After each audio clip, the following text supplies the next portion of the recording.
Good evening and अस्सलाम वालेकुम।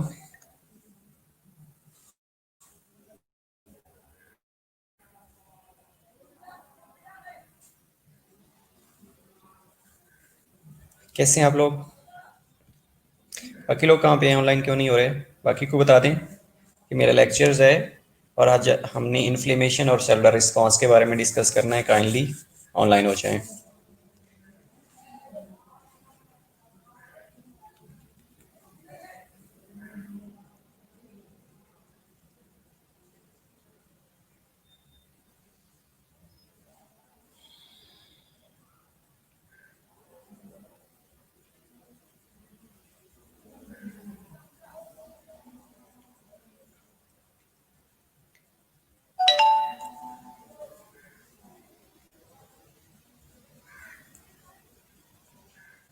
Can you hear me? वालेकुम अस्सलाम। कैसे हैं बेटा? होप सो आप ठीक होंगी। बाकी लोगों को बता दो कि जल्दी से ऑनलाइन हो जाएं। आज मैं लेक्चर ले लेता हूँ। ठीक है। तो आपका उधर कोई नेटवर्क का इशू आ रहा था, that's why I have to conduct that lecture.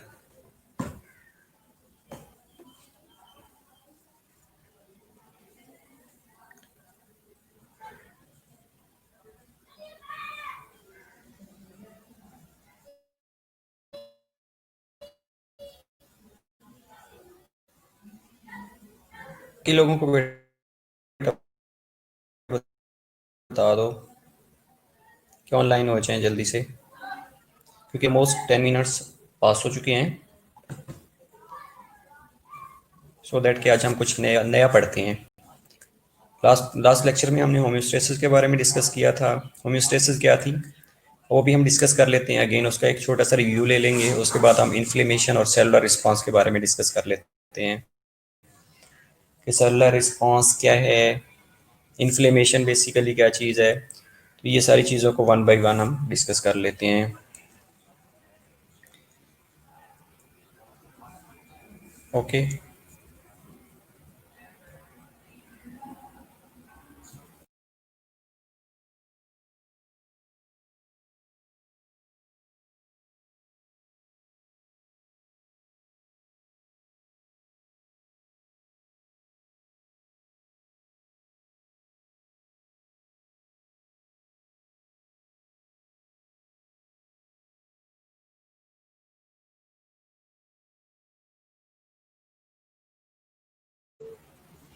वालेकुम अस्सलाम बेटा, आप ठीक होंगी?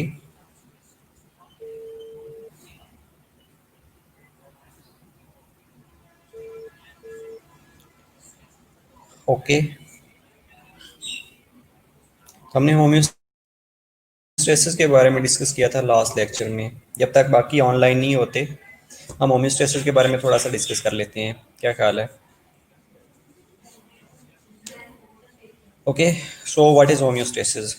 और बाकी लोगों को बता दें जल्दी से ऑनलाइन हो जाएं kindly. What is homeostasis? Homeostasis क्या है बेटा? आपके माइंड में जो भी आ रहा है आप लोग discuss with me. Okay well, 3 peoples 3 students are online. Well, good. तो what is homeostasis? Sorry.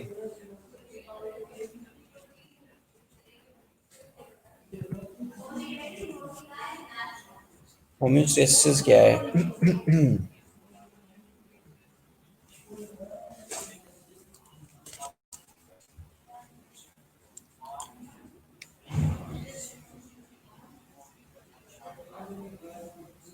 No, किसी को नहीं पता कि होम्योस्टेसिस क्या है।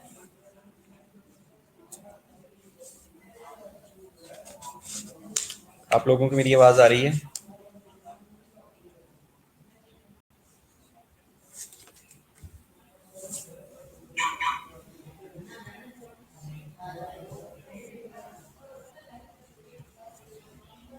होम्योस्टेसिस क्या था कि एक टेंडेंसी होती है towards a relatively stable equilibrium between internal और एक्सटर्नल इन्वायरमेंट के। इंटरनल इन्वायरमेंट और एक्सटर्नल इन्वायरमेंट के दरमियान ये एक टेंडेंसी होती है to maintain stability, to maintain stable equilibrium, that is known as homeostasis. ये जो होम्योस्टेसिस होती है इसमें ये होता है कि पॉजिटिव और नेगेटिव फीडबैक मैकेनिज्म के थ्रू होम्योस्टेसिस को मेंटेन किया जा रहा होता है। वालेकुम अस्सलाम। Okay, welcome. आप लोग ऑनलाइन होते जा रहे हैं, वेल एंड गुड। अच्छी अच्छी फीलिंग आ रही है कि आप लोग ऑनलाइन आ रहे हैं। तो आज हमने ना डिस्कस जो करना है वो इन्फ्लेमेशन और सेलुलर रिस्पांस के बारे में डिस्कस करना है। इसलिए मैं चाह रहा था कि आप जितने लोग ज़्यादा ऑनलाइन हो जाएंगे ना, उससे ये होगा कि आप लोगों का कंसेप्ट अच्छा हो जाएगा रिगार्डिंग इन्फ्लेमेशन और रिगार्डिंग सेलुलर रिस्पांस की। इन्फ्लेमेशन क्या होती है और सेलुलर रिस्पांस क्या होता है।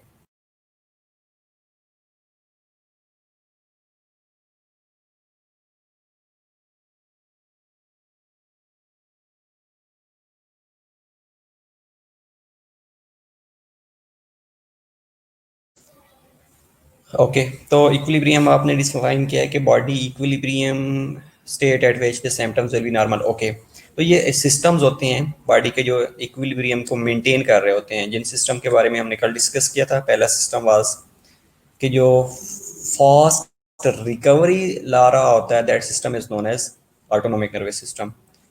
सेकेंड हमारे पास जो सिस्टम था that was endocrine system. Endocrine system slowly और प्रोग्रेसिवली होम्योस्टेसिस को मेंटेन कर रहा होता है, और जो ऑटोनोमिक नर्वस सिस्टम है ये रैपिडली मेंटेन कर रहा होता है। Okay, instead of that we have cardiovascular system. इसके अलावा हमारे पास रीनल सिस्टम है। इसके अलावा हमारे पास रेस्पिरेटरी सिस्टम है।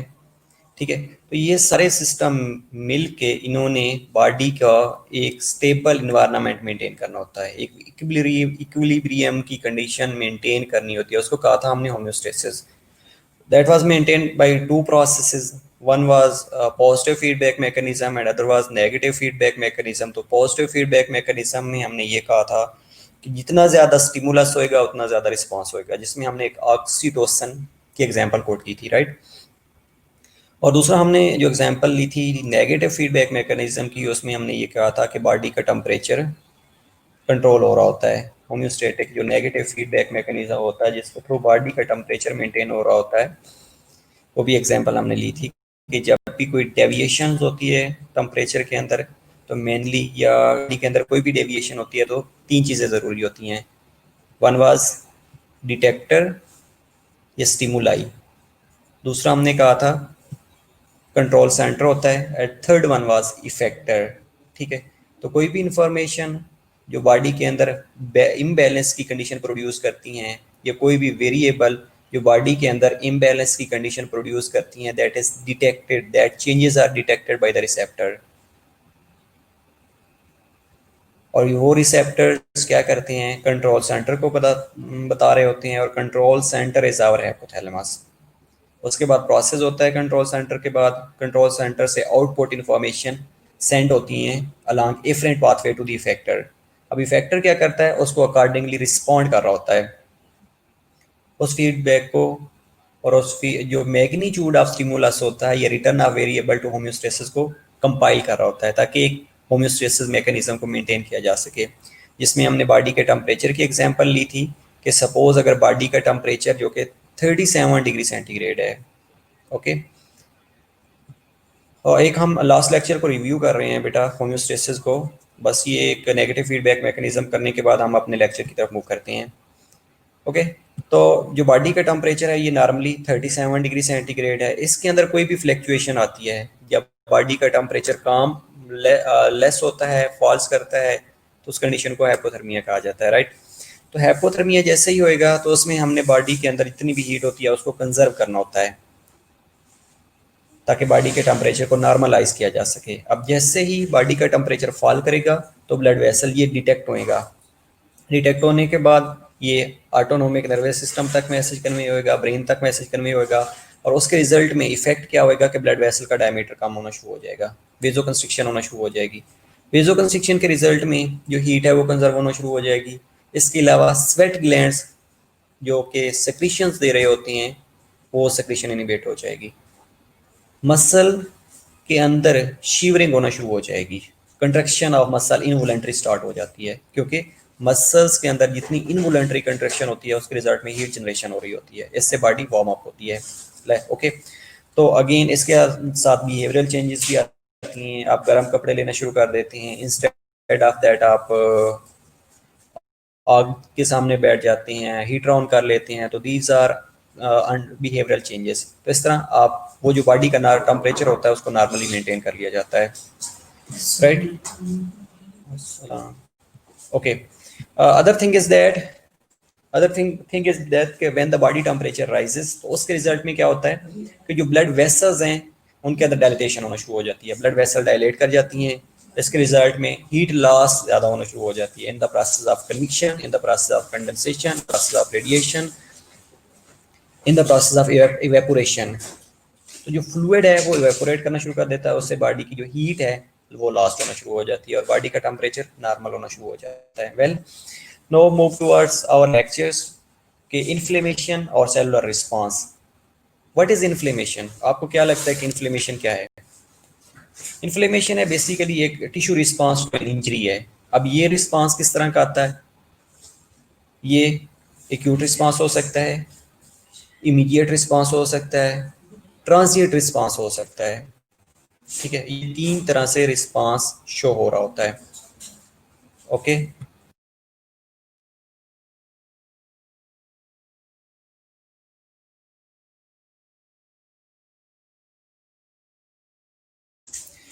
ओके, तो ये रिस्पांस तीन तरह से आ रहा होता है। One is acute response, intermediate response and third one is transient response. अब इस रिस्पांस में क्या करना होता है कि जो इन्फ्लेमेशन हो रही होती है, ये जो इंजरी हो रही होती है उसको प्रिवेंट करना होता है through certain mediators, through certain chemical mediators, through certain inflammatory mediators.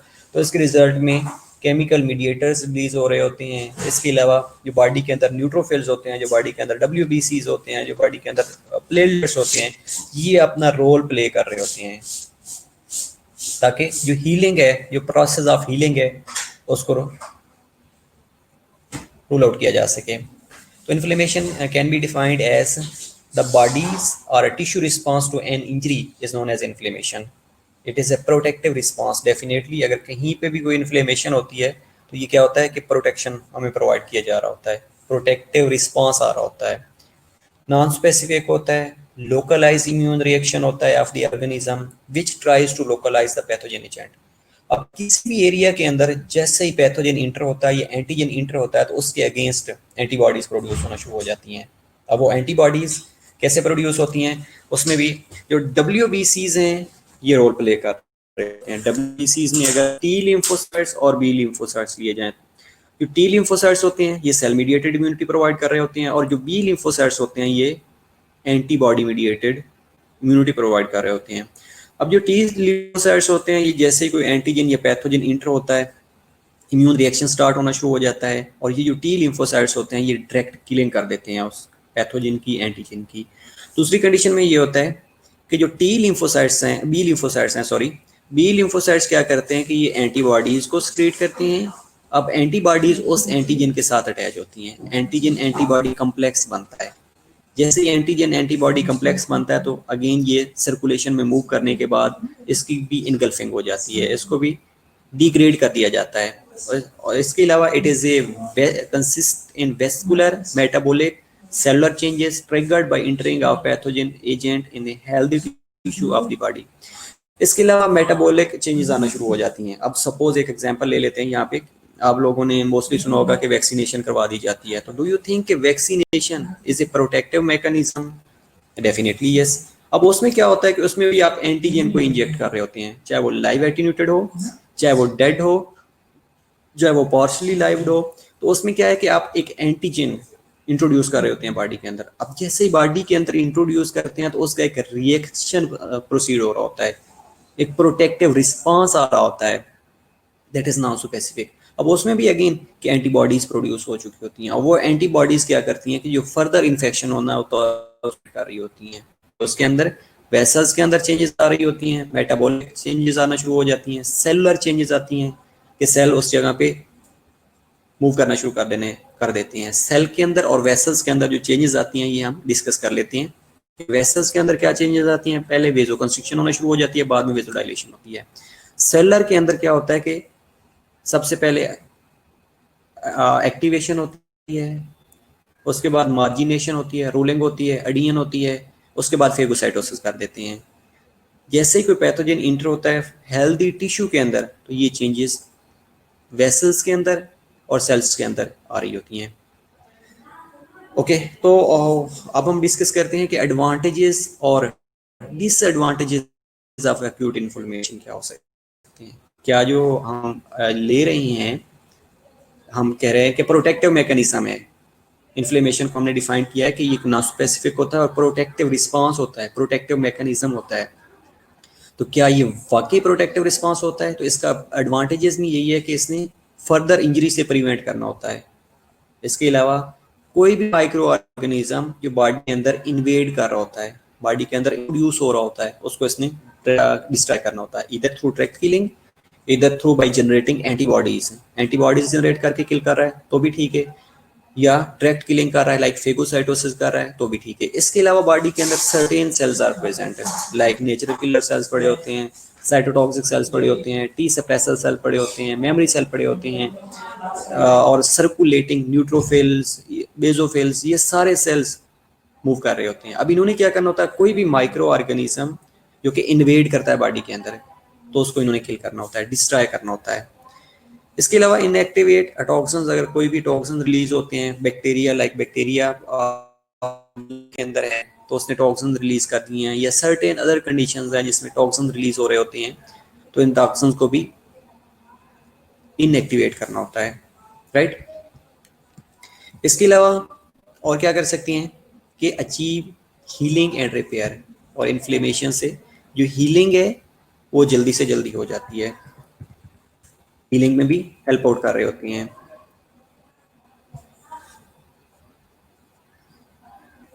Okay, इसका डिसएडवांटेजेस क्या हो सकती हैं?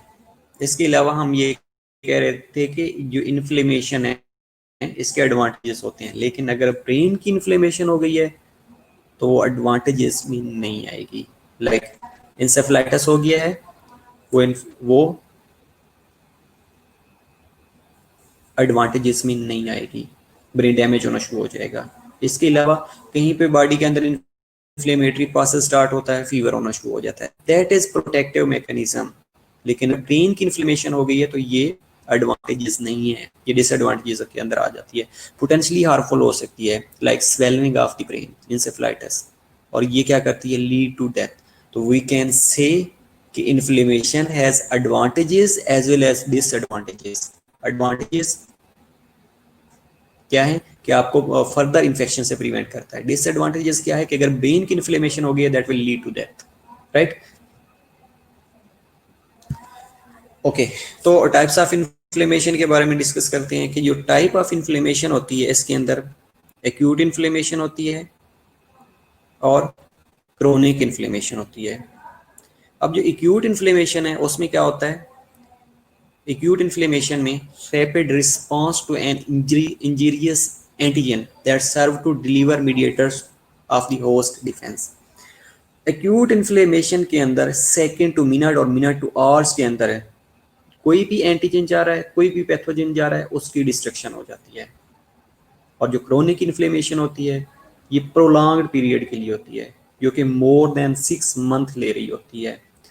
अगर लेस देन 6 मंथ है that comes under acute inflammation, अगर मोर देन 6 मंथ है that comes under chronic inflammation.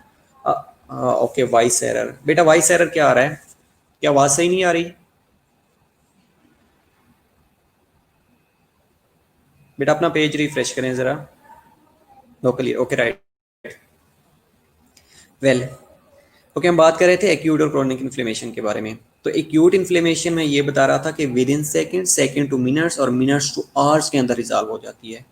कोई भी एंटीजन आता है उसकी डिस्ट्रक्शन होना शुरू हो जाती है। कोई भी पैथोजन आता है। अच्छा, what is difference between antigen and pathogen? मैं सुबह से एंटीजन और पैथोजन के बारे में बात कर रहा हूँ कि डिफरेंस क्या है, एंटीजन और पैथोजन में क्या डिफरेंस है। If you are hearing me kindly respond कीजिएगा कि एंटीजन और पैथोजन में क्या फ़र्क है, कि एंटीजन क्या है और पैथोजन क्या है। ओके चले, जो बेटा एंटीजन होता है कोई भी फॉरेन पार्टिकल्स होता है जो कि एंटीबॉडीज़ को जनरेट कराने में हेल्प आउट करता है। जो एंटीबॉडीज़ को जनरेट करवाता है दैट इज़ एंटीजन। और पैथोजन कोई भी फॉरेन पार्टिकल जो कि डिजीज़ काज कर रहा होता है that is known as pathogen. एक ऐसा फॉरेन पार्टिकल जिसके रिजल्ट में एंटीबॉडीज़ प्रोड्यूस हो रही होती हैं that is known as antigen. और पैथोजन क्या है कि कोई भी डिजीज़ काजिंग जो एजेंट है वो पैथोजन होता है। ओके, तो कोई भी एंटीजन किया है, कोई भी पैथोजन किया है, तो उसके रिजल्ट में जो इन्फ्लेमेशन, जो एक्यूट रिस्पांस था वो इन्फ्लेमेशन था। अब ये इन्फ्लेमेशन एक्यूट फेज में होती है या क्रोनिक इन्फ्लेमेशन होती है? Okay well, disease causing agent pathogen होता है। Well good, thank you. अच्छा, तो acute inflammation second two minutes और मिनट्स टू आवर्स के अंदर रिजॉल्व हो जाती है। और जो क्रोनिक इन्फ्लेमेशन होती है डेज ले रही होती है, मंथ टू ईयर्स ले रही होती है। फॉर एग्जांपल कोई एक क्रोनिक इन्फ्लेमेशन जिसके अंदर टीबी आता है। टीबी क्या होता है? ट्यूबरकुलोसिस। अब ये क्रोनिक इन्फ्लेमेशन है। इसके अलावा रूमेटॉइड अर्थराइटिस है, ये क्रोनिक इन्फ्लेमेशन है। तो ऐसी डिजीजेज जो कि क्रोनिक अल्सरेटिव कोलाइटिस है, जो कि क्रोनिक इन्फ्लेमेशन काज कर रही होती हैं, उनको क्रोनिक इन्फ्लेमेशन के अंडर लिया जाता है।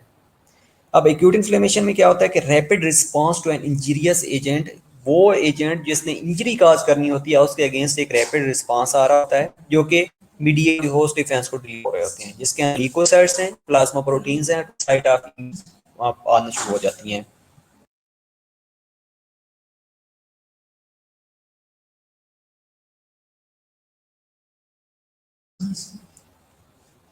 ओके, तो दूसरी है क्रोनिक इन्फ्लेमेशन। क्रोनिक इन्फ्लेमेशन एक प्रोलॉन्ग ड्यूरेशन के लिए होती है जिसके अंदर एक्टिवेशन है, ये जो एक्यूट इन्फ्लेमेशन है that will be converted into chronic inflammation, right. तो इसके अंदर टिश्यू डिस्ट्रक्शन होना शुरू हो जाता है। अब टिश्यू डिस्ट्रक्शन या टिश्यू इंजरी, अब टिश्यू इंजरी एक्यूट इन्फ्लेमेशन में भी हो रही होती है, क्रोनिक इन्फ्लेमेशन भी हो रही होती है, लेकिन डिपेंड कर रहा होता है कि टिश्यू डिस्ट्रक्शन हुई कितनी है। अगर माइन्यूट अमाउंट में टिश्यू डिस्ट्रक्शन हो रही है तो डेफिनेटली वो एक्यूट इन्फ्लेमेशन में ही होना शुरू होगी। अगर टिश्यू डिस्ट्रक्शन ज़्यादा हो गई है तो वो टाइम ड्यूरेशन उसके लिए ज़्यादा रिक्वायर्ड होगा। जब ज़्यादा टाइम ड्यूरेशन रिक्वायर्ड होगा that will lead to chronic inflammation, right. और and attempt at a repair और प्रोसीडिंग सिमल्टेनियसली। अब ये क्रोनिक इन्फ्लेमेशन और एक्यूट इन्फ्लेमेशन सेम टाइम पे प्रोसीड कर रही होती हैं। ओके, क्रोनिक इन्फ्लेमेशन में ये होता है कि अगर स्मॉल टिश्यू कोई डेड हुआ था तो उसने हील आउट करना है। क्रोनिक इन्फ्लेमेशन में अगर टिश्यू डिस्ट्रक्शन वेस्ट एरिया की थी तो उसने भी रीजनरेट करना है, रिपेयर होना है। तो मोस्टली जो क्रोनिक इन्फ्लेमेशन है that attempts to repair the damaged tissue for a prolonged period of time. तो we can make a differentiation between acute and chronic inflammation कि acute की inflammation का onset sudden होता है, rapid होता है और as soon as possible heal out हो जाती है। लेकिन अगर हम chronic inflammation की बात करें तो इसका जो टाइम ड्यूरेशन है वो prolonged period के लिए होता है, लाइक डेज के लिए होता है, मंथ्स के लिए होता है, ईयर्स के लिए होता है। और इसमें अगर जितनी ज़्यादा टिश्यू डैमेज होएगी उसको रिपेयर किया जा रहा होता है। what are the different causes of inflammation? अब different causes में endogenous causes होते हैं और exogenous causes होते हैं। What is difference between endogenous and exogenous causes? Exogenous causes वो causes होते हैं जो आपकी बॉडी से आउटसाइड पे कोई चीज़ें हो रही हैं, लाइक कोई फिजिकल एजेंट्स हो सकते हैं, केमिकल एजेंट्स हो सकते हैं, बायोलॉजिकल एजेंट्स हो सकते हैं। और एंडोजीनियस काजेज का मतलब है कि बॉडी के अंदर ही कोई ऐसा प्रॉब्लम हुआ है जिसने इन्फ्लेमेशन ट्रिगर किया है, जिसने इन्फ्लेमेशन को स्टिमुलेट किया है। तो ये हम देख लेते हैं कि एंडोजीनियस और एक्सोजीनियस काजेज क्या क्या हो सकते हैं। एक्सोजीनियस काजेज मैं आपको बता रहा था कि कोई भी outside the body harmful agents हो सकते हैं, लाइक फिजिकल एजेंट्स हो सकते हैं। फिजिकल एजेंट्स के अंदर कोई मैकेनिकल एजेंट्स हो सकते हैं, कोई थर्मल एजेंट्स हो सकते हैं। अब मैकेनिकल एजेंट्स क्या होते हैं कि कोई इंजरी हो गई है, फ्रैक्चर्स हो गया है, रोड साइड एक्सीडेंट हो गया है। और इसी तरह थर्मल एजेंट्स लाइक बर्न हो गया है, एक्सेसिव हीट की वजह से बर्न हो गया है, फ्रीजिंग हो गई है, एक्सेसिव लो बॉडी टेम्परेचर की वजह से फ्रीजिंग होना शुरू हो गई है। तो ये एक एक्सोजीनियस काज थी, जिसके अंदर कोई फिजिकल एजेंट्स था जिसने इंजरी काज की है, इन्फ्लेमेशन काज की है। ओके, दूसरी चीज़ है केमिकल एजेंट्स। कोई एसिड हो सकता है, कोई बेस हो सकता है, कोई टॉक्सिक गैसेज हो सकती हैं जो कि इंजरी काज कर रही होती हैं। इसके अलावा अगर हम बात करें बायोलॉजिकल एजेंट्स की, लाइक बैक्टीरिया हो सकते हैं, वायरसेस हो सकते हैं, पैरासाइट्स हो सकते हैं, these comes under exogenous cause. Okay, now connect हो गया। अब आपके लिए जो इन्फ्लेमेशन हमने डिस्कस कर लिया है ना, ये अपनी किसी क्लास फेलो से डिस्कस कर लीजिएगा कि हमने इन्फ्लेमेशन में क्या क्या डिस्कस किया है। और ये इन्फ्लेमेशन वेरी इंपॉर्टेंट टॉपिक है। Anyhow, no problem, you are welcome जब भी आप ज्वाइन करें। और अगर अभी आपने ज्वाइन कर लिया है तो लेटर ऑन आप यूट्यूब पे मेरा ये लेक्चर सुन सकते हैं, राइट। ओके, तो एंडोजीनियस काज के बारे में हम डिस्कस कर लेते हैं कि कोई सर्कुलेटिंग डिसऑर्डर्स हो सकते हैं, लाइक थ्रोम्बस बनना शुरू हो गए हैं, इन्फेक्शन बनना शुरू हो गए हैं, हेमरेज हो गई है किसी एरिया की। इसके अलावा इंजाइम एक्टिवेशन हो गई है, लाइक एक्यूट पेंक्रेटाइटिस हो गया है, पेंक्रियाज के अंदर एंटीबॉडीज प्रोड्यूस होना शुरू हो जाती हैं अपने ही सेल उसको डिस्ट्रॉय करना शुरू कर देते हैं, लाइक इस इंस्टेड ऑफ दैट पेंक्रियाज के अंदर स्टोन फॉर्मेशन होना शुरू हो जाती है। तो ये क्या करते हैं कि इंजाइमेटिक एक्टिवेशन होना शुरू हो जाती है। Okay, thank you very much for your concern. Enzymatic activation like acute pancreatitis हो सकता है। मेटाबॉलिक अगर प्रोडक्ट्स की बात करें हम, तो यूरिक एसिड्स, यूरिया अगर इलिमिनेट नहीं होंगे बॉडी के अंदर तो क्या करते हैं, डैमेज करना शुरू कर देते हैं, टिश्यू को डैमेज करना शुरू कर देते हैं। यूरिक एसिड मोस्टली आपने सुना होगा कि सपोज कोटी अर्थराइटिस में यूरिक एसिड का लेवल करवा लें। क्यों करवा रहे होते हैं? इसलिए कि वो टिश्यू को डैमेज ना कर रहा हो। Same condition with the urea, अगर किडनी नॉर्मल फंक्शन नहीं कर रहा तो यूरिया क्या होता है, हार्मफुल वेस्ट प्रोडक्ट है जो अगेन टिश्यू सेल को डिस्ट्रॉय करना शुरू कर देता है। तो एंडोजीनियस और एक्सोजीनियस काज में क्या डिफरेंस है कि एक्सोजीनियस काज वो काज होती है जो कि आउटसाइड द बॉडी हमें कोई चीज़ हार्म पहुंचा रही होती है, और एंडोजीनियस काज वो काज होती है जो बॉडी के इनसाइड इनसाइड द बॉडी कोई चीज़ प्रोड्यूस हो रही है, कोई हार्मफुल सब्सटेंसेस प्रोड्यूस हो रहे हैं, कोई इंजाइम की एक्टिवेशन हो रही है, कोई मेटाबॉलिक प्रोडक्ट्स प्रोड्यूस हो रहे हैं, कोई सर्कुलेटिंग डिसऑर्डर्स होना शुरू हो गए हैं। तो that will lead to different sign or symptoms as well. तो these were causes of inflammation. Okay, तो आज हम डिस्कस करते हैं एक्यूट इन्फ्लेमेशन के बारे में।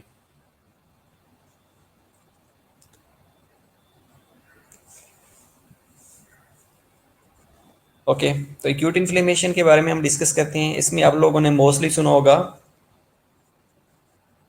कि कार्डिनल साइंस होते हैं इन्फ्लेमेशन के। What is cardinal science?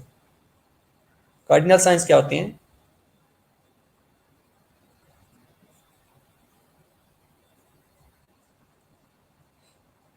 Okay, तो Celsius describe the local reaction of injury.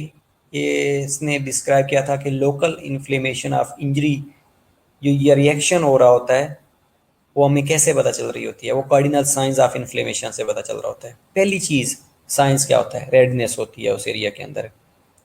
दूसरा, उस एरिया के अंदर स्वेलिंग होती है। तीसरी चीज़ हीट प्रोडक्शन होती है। चौथी चीज़ उस एरिया के अंदर पेन होती है। पांचवी चीज़ लॉस ऑफ फंक्शन होता है। ओके, तो ये हम डिस्कस करते हैं वन बाई वन कि रेडनेस क्यों होती है, पेन क्यों होता है, स्वेलिंग क्यों होता है। ये सारे हम एक एक इनको डिस्कस कर लेते हैं। पहली चीज़ कि रेडनेस क्यों होती है। जहाँ पे भी इन्फ्लेमेशन होएगी उस एरिया के अंदर ब्लड सप्लाई इंक्रीज होना शुरू हो जाती है। सबसे पहला काम एक्यूट इन्फ्लेमेशन के अंदर वेजो कंस्ट्रिक्शन हो रही होती है।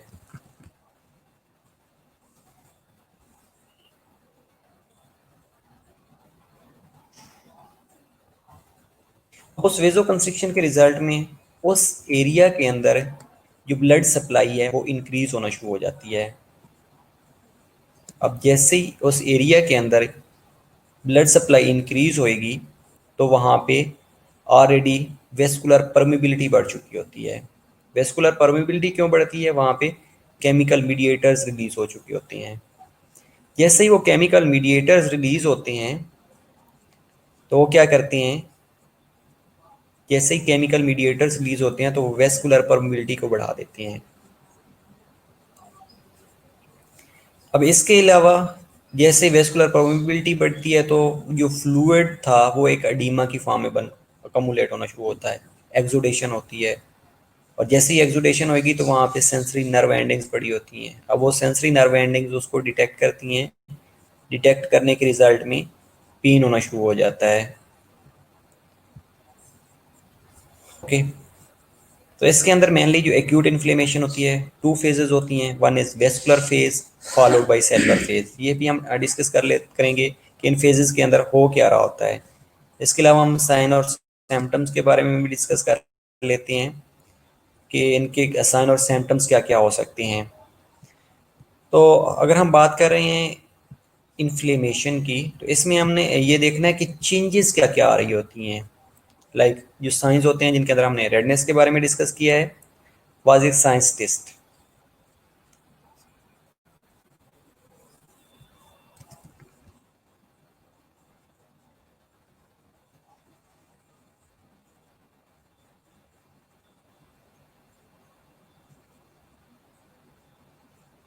सेल्सस जो था ना, एक फिलासफर था जिसने एक कॉर्डिनल साइंस के बारे में डिस्कस किया था।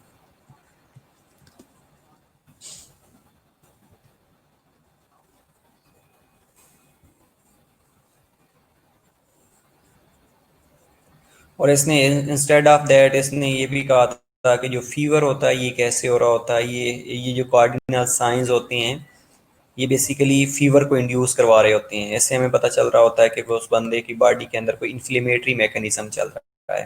राइट, तो हम अभी बात कर रहे थे इन्फ्लेमेशन की। तो इसमें देख लेते हैं कि इन्फ्लेमेशन में क्या क्या होता है, टिश्यू में क्या क्या चेंजेस आती हैं।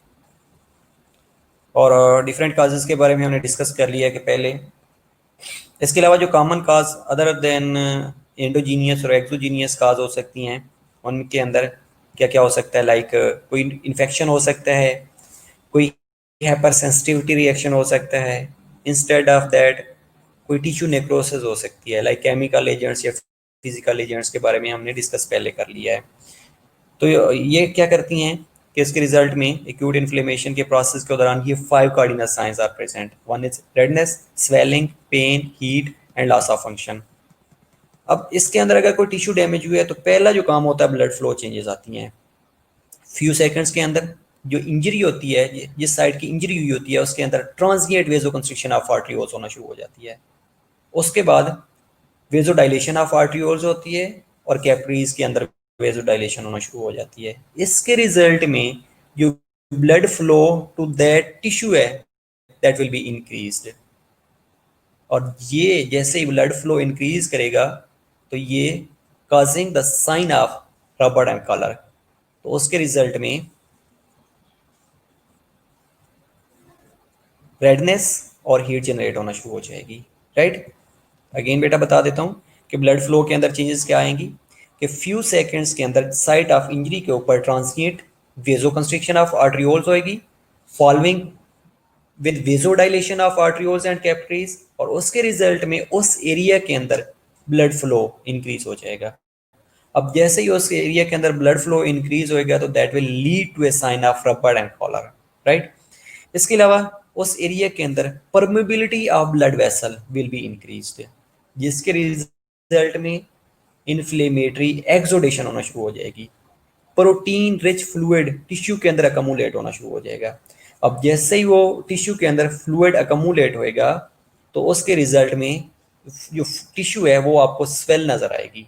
जैसे स्वेल नजर आएगी तो उसको कहा जाता है कि ट्यूमर है, ये स्वेलिंग है दैट एरिया के अंदर है। ओके, अब जैसे ये स्वेलिंग होएगी तो उसके रिजल्ट में क्या होगा कि concentration of RBCs within the circulation increase होना शुरू हो जाएगी। Concentration of RBCs within the circulation that will be increase due to exudation of fluid causing the stasis of circulation in that area. तो इस area के अंदर stasis होना शुरू हो जाएगी। और ये मेनली क्यों होएगा? That is mediated bye histamine, और हिस्टामीन मास्ट सेल से, बेसोफिल से और प्लेटलेट से रिलीज हो रही होती है। ओके, अब ये जो एक्सोडेशन ऑफ फ्लूइड कैसे होती है, ये इसके लिए एक स्टार्लिंग लॉ था जिसने ये कहा था कि जो एक्सोडेशन होती है ये बेसिकली वेजोडाइलेशन ऑफ आर्ट्रियोल्स होती है, ये इंक्रीज करती है हाइड्रोस्टैटिक प्रेशर को। हाइड्रोस्टैटिक प्रेशर क्या करता है कि फ्लूइड को बाहर निकाल देता है, और फ्लूइड जैसे ही बाहर निकल जाता है तो जो ऑनकोटिक कोलाइडल ऑस्मोटिक प्रेशर होता है, जिसको हमने ऑनकोटिक प्रेशर भी कहा था, तो क्या करता है उसने फ्लूइड को वापस लेके आना होता है। लेकिन प्रोटीन के मॉलिक्यूल इटसेल्फ बाहर निकल चुके होते हैं और वो अपना प्रेशर वहाँ पे डिवेल्प करना शुरू कर देते हैं, जिसकी वजह से वहाँ पे एडीमा होना शुरू हो जाता है। और this increase tissue fluid lead to increase lymphatic drainage, और लिम्फेटिक ड्रेनेज के रिजल्ट में वहाँ पे अगर कोई डैमेज चीज़ें हुई हैं, कोई डैमेज सब्सटेंसेस पड़े हैं, वो डेब्रीज पड़ी हैं, तो वो लिम्फेटिक ड्रेनेज से एलिमिनेट होना शुरू हो जाती हैं। इसके अलावा जो एक्सोडेशन होती है उसके नंबर ऑफ अदर मैकेनिज्म्स होते हैं। एक्सोडेशन डिफरेंट मैकेनिज्म्स के थ्रू हो रही होती है, लाइक एंडोथेलियल कंट्रैक्शन हो सकती है, that is mediated by histamine and leukotrienes. Instead of that cytoskeletal reorganization के through, that is mediated by interleukin 1, tumour necrotic factor and certain cytokines. Direct injury हो सकती है, लाइक जिस तरह हमने पहले कहा है कि टॉक्सिक मटेरियल की वजह से, बर्न की वजह से, केमिकल की वजह से, ये लीकोसाइट डिपेंडेंट इंजरी होती है। अब ये जो लीकोसाइट डिपेंडेंट इंजरी होती है बेटा, ये due to toxic oxygen species और एंजाइम्स फ्रॉम द लीकोसाइट से हो रही होती है। ओके, तो दीज वर डिफरेंट काजेस। इसके अलावा जो सेलुलर चेंजेस आती हैं, cellular phase of acute inflammation के अंदर क्या क्या चेंजेस आती हैं?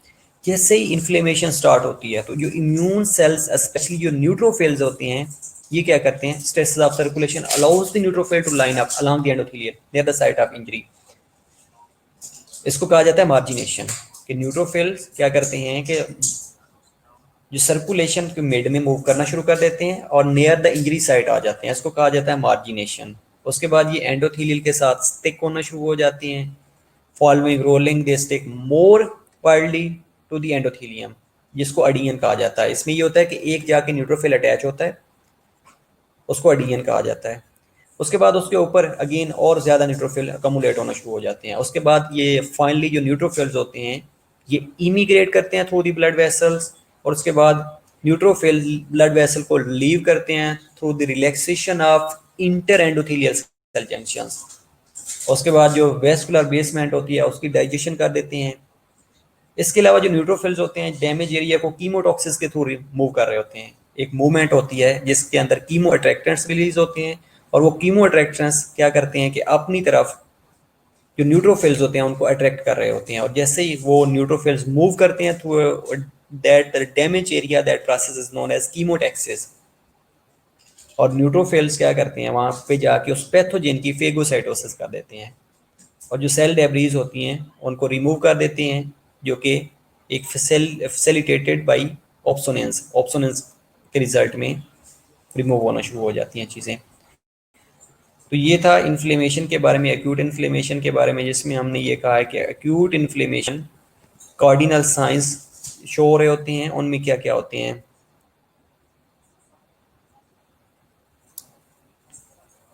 ओके, इसके अलावा कार्डिनल साइंस की अगर हम बात करें बेटा, बेटा ये पांचवी छठी स्लाइड है आई थिंक, आप पेज को रिफ्रेश करके देखें, हो सकता है कि ये फॉरवर्ड हो जाए।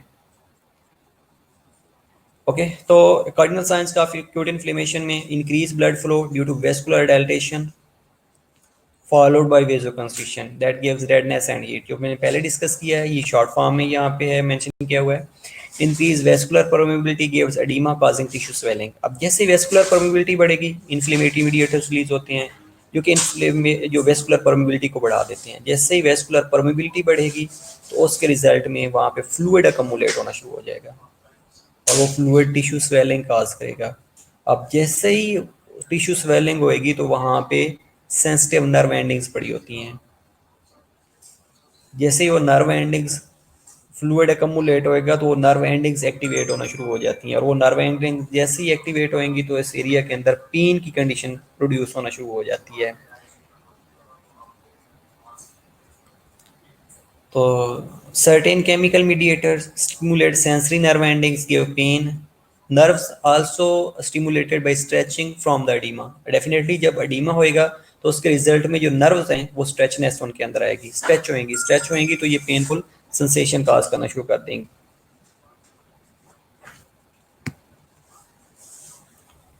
Pen and swelling results in the loss of function. जैसे ही वो पेन उस एरिया के अंदर होएगा, स्वेलिंग होएगी, that will lead to loss of function, right.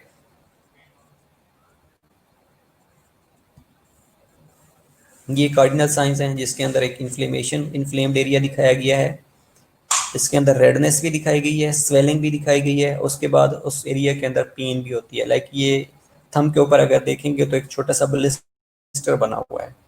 अब ये ब्लिस्टर बेसिकली अकमुलेशन ऑफ वाटर है, अकमुलेशन ऑफ इन्फ्लेमेटरी एक्सोडेशन है। अब ये एक्सोडेट क्या करेगा कि यहाँ पे जो नर्व एंडिंग्स हुई हैं उनके अंदर स्ट्रेच आना शुरू हो जाएगा, और वो स्ट्रेच लीड करेगा पेनफुल सेंसेशन को।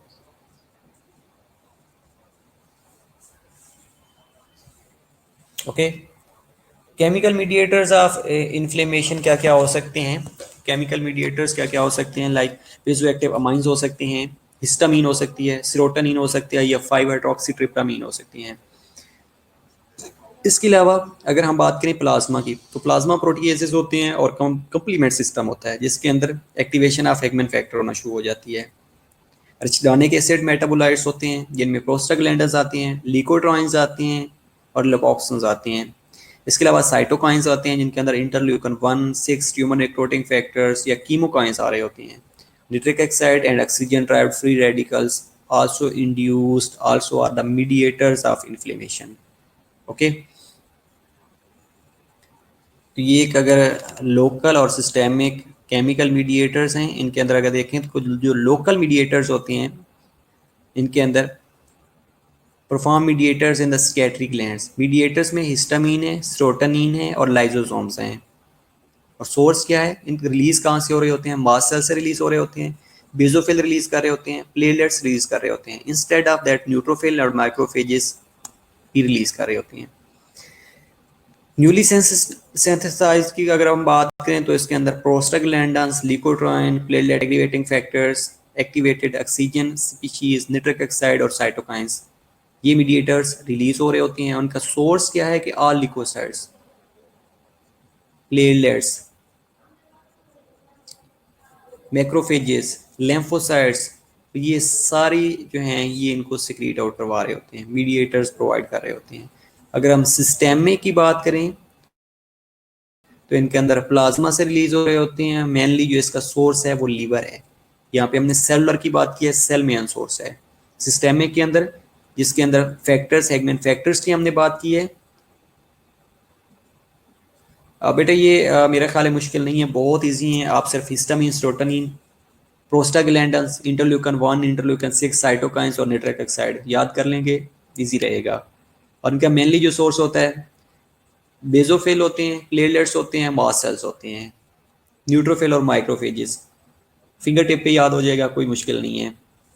ओके, अगर सिस्टेमिक फैक्टर्स की बात करें, सिस्टेमिक मीडिएटर्स की अगर हम बात करते हैं तो इसके अंदर फैक्टर्स जो कि 12 हेगमन फैक्टर्स भी उसे कहा जाता है, उसकी एक्टिवेशन होती है।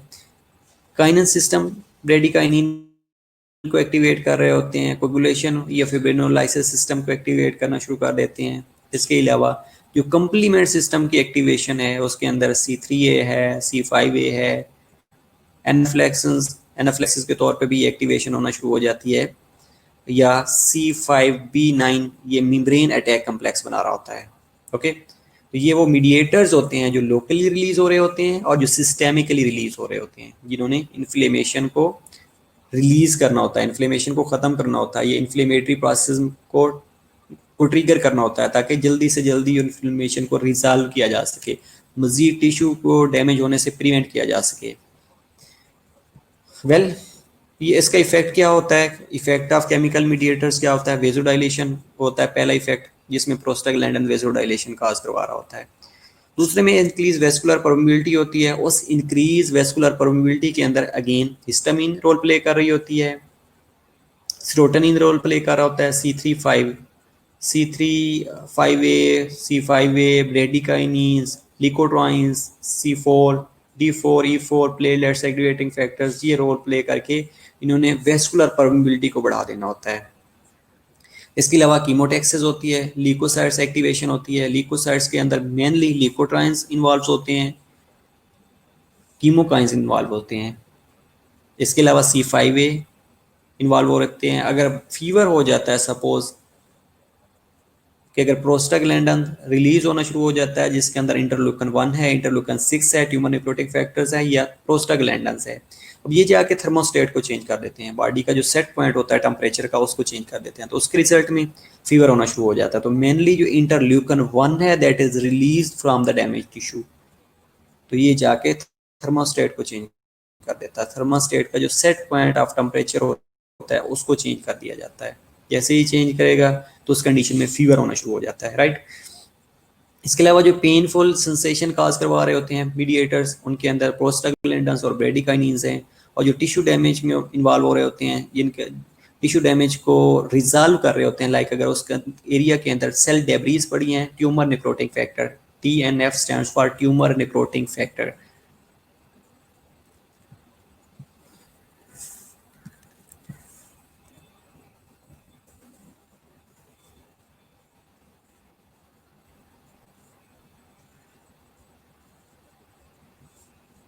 अब ये जो ट्यूमर नेक्रोटिक फैक्टर्स हैं ये बेसिकली प्रोड्यूस कैसे होते हैं, ये एक प्रोटीन होती है जो कि मोनोसाइट और macrophages in response to exotoxin produce कर रही होती हैं, और इन्होंने जो ट्यूमर्स होते हैं, ये ट्यूमर सेल्स होते हैं, उनको डिस्ट्रॉय करना होता है और वाइट ब्लड सेल की एक्टिवेशन करनी होती है।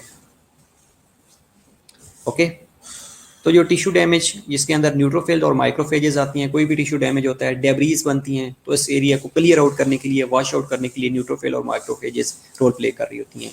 इसके अलावा लाइसोसोमल एंजाइम्स होती हैं, ऑक्सीजन मेटाबोलाइट्स होते हैं, तो इन्होंने जो टिश्यू जितना डैमेज हो चुका होता है उसको रिकवर करना होता है, रिजॉल्व करना होता है। ओके, तो इसके अलावा वेस्कुलर चेंजेस हैं, ये हम इंशाल्लाह नेक्स्ट लेक्चर में कर लेंगे। वेस्कुलर चेंजेस क्या आती हैं, वेस्कुलर रिस्पांस क्या आता है, और pattern of increase vascular permeability है, ये क्या क्या आती है बेटा। तो आप जो इनाम दानिश की बुक है उसमें से जो इन्फ्लेमेशन वाला चैप्टर है वो देखेंगे तो आप लोगों को यही चीज़ें मिलेंगी। ओके, एक्यूट और क्रोनिक इन्फ्लेमेशन जिसके अंदर सिस्टेमिक और लोकल केमिकल मीडिएटर्स के बारे में डिस्कस किया गया है, केमिकल मीडिएटर्स के बारे में डिस्कस किया गया है, कार्डिनल साइंस के बारे में डिस्कस किया गया है कि कार्डिनल साइंस के क्या क्या होती हैं और कैसे इंड्यूस्ड हो रहे होती हैं, पेन कैसे हो रही होती है, रेडनेस कैसी होती है, स्वेलिंग कैसी होती है, टिश्यू डैमेज कैसे होता है, ये टिश्यू स्वेलिंग कैसे होती है, इंस्टेड ऑफ दैट उस एरिया के अंदर पेन किस तरह होता है, तो ये 1 बाय 1 डिस्कस किया हुआ है। और cardinal signs of acute inflammation are very very important, ये पहले भी पेपर के अंदर आ चुके हैं। ओके, तो एक्यूट इन्फ्लेमेशन के कॉजेज़ हमने डिस्कस किए हैं कि कॉजेज़ क्या क्या हो सकती हैं, लाइक एंडोजीनियस काज क्या हो सकता है, एक्सोजीनियस काज क्या हो सकता है। इससे पहले हमने एक्यूट और क्रोनिक इन्फ्लेमेशन के बारे में डिस्कस किया है कि एक्यूट इन्फ्लेमेशन और क्रोनिक इन्फ्लेमेशन क्या क्या होती है। इंस्टेड ऑफ दैट एडवांटेजेस और डिसएडवांटेजेस के बारे में भी डिस्कस किया है। तो एट द एंड हम एक स्लाइड देख लेते हैं जिसके अंदर कि एक्यूट और क्रोनिक इन्फ्लेमेशन के बारे में एक वेस्ट डिफरेंस दिया गया है, ताकि आप लोगों को एट द एंड उसको अंडरस्टैंड करना ज़्यादा इजी हो जाएगा, सिर्फ 1-2 मिनट के लिए। उसके बाद आप नमाज पढ़ सकते हैं, वट एवर जो भी रूटीन का आपका काम है वो कर सकते हैं। इसमें हम बहुत सी चीज़ें डिस्कस करेंगे, फेगोसाइटोसिस क्या होती है, पिनोसाइटोसिस क्या होती है, एंडोसाइटोसिस क्या होती है, एक्यूट फेज ऑफ इन्फ्लेमेशन और की आउटकम क्या क्या है, रिजॉल्व कैसे होती है, क्रोनिक इन्फ्लेमेशन को कैसे लीड करती है, ये सारी चीज़ें हम 1 बाय 1 डिस्कस करने वाले हैं इंशाल्लाह नेक्स्ट लेक्चर। ग्रेनुलोमाटस इन्फ्लेमेशन जिसके अंदर ट्यूबरक्लोसिस को हम डिस्कस करेंगे। उसके बाद जेंट सेल की फॉर्मेशन होती है जिसके अंदर हमने Leganza types of gent cell और फॉरेन बॉडी सेल्स के बारे में डिस्कस करेंगे। ग्रेनुलोमाटस और नॉन ग्रेनुलोमाटस की डिजीज़ के बारे में इन्फ्लेमेशन के बारे में एज वेल डिस्कस करेंगे। तो ये एक डिफरेंस दिया गया है एक्यूट और क्रोनिक इन्फ्लेमेशन के बारे में। एक लास्ट स्लाइड्स है जिसके अंदर ड्यूरेशन को बताया गया है कि एक्यूट इन्फ्लेमेशन जो होगी ये शॉर्ट इन ड्यूरेशन होगी और जो क्रोनिक इन्फ्लेमेशन होगी लॉन्ग ड्यूरेशन के अंदर होगी। ऑनसेट एक्यूट का एक्यूट होएगा, क्रोनिक का इंसीडियस होएगा कि एक्यूट से क्रोनिक में कन्वर्ट होना शुरू हो जाएगी। इन्फ्लेमेटरी सेल्स मेनली न्यूट्रोफिल्स होंगे जिनके अंदर एक्यूट के अंदर माइक्रोफेजेस होते हैं और जो क्रोनिक इन्फ्लेमेशन होगी उसके अंदर लैम्फोसाइट्स हो सकते हैं, प्लाज्मा सेल हो सकते हैं, माइक्रोफेजेस और फिब्रोब्लास्ट होंगे। वेस्कुलर चेंजेस के अंदर एक्टिव वेसोडाइलेशन होगी, इंक्रीज वेस्कुलर परमिबिलिटी बढ़ना शुरू हो जाती है और जो क्रोनिक इन्फ्लेमेशन है उसमें एंजियोजेनेसिस होती है, न्यू ब्लड वेसल फॉर्मेशन होती है। इसके अलावा ग्रेनुलेशन टिश्यू बन रही होती है।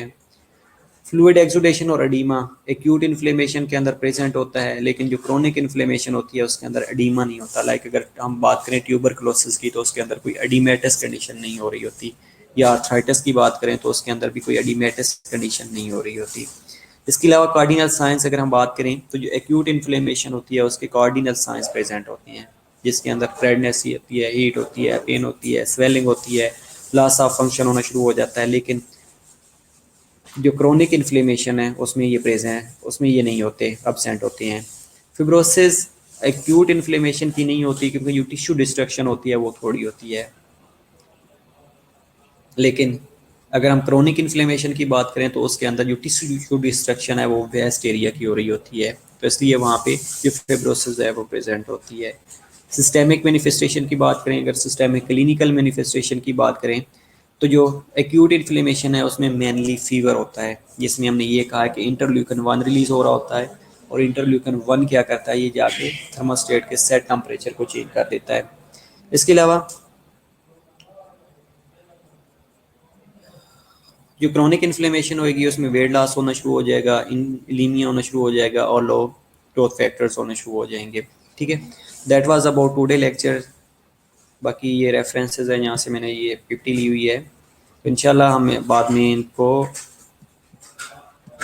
मज़ीद डिटेल के अंदर भी डिस्कस करेंगे कि आपको ये ईजिली अंडरस्टूड करवाया जा सके कि इन्फ्लेमेशन बॉडी के अंदर कैसे ही प्रोटेक्टिव रिस्पांस को एक्टिवेट कर रही होती है, ये प्रोटेक्टिव मैकेनिज्म को ट्रिगर कर रही होती है।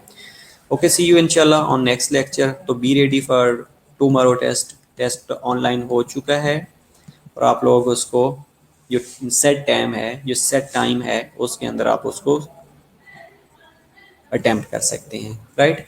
अगर उसके अलावा कोई और क्वेरी है regarding your test, regarding your keys, तो you can ask me in the group as well. Okay, see you inshallah in next lectures. Bye bye. Have a blessed evening.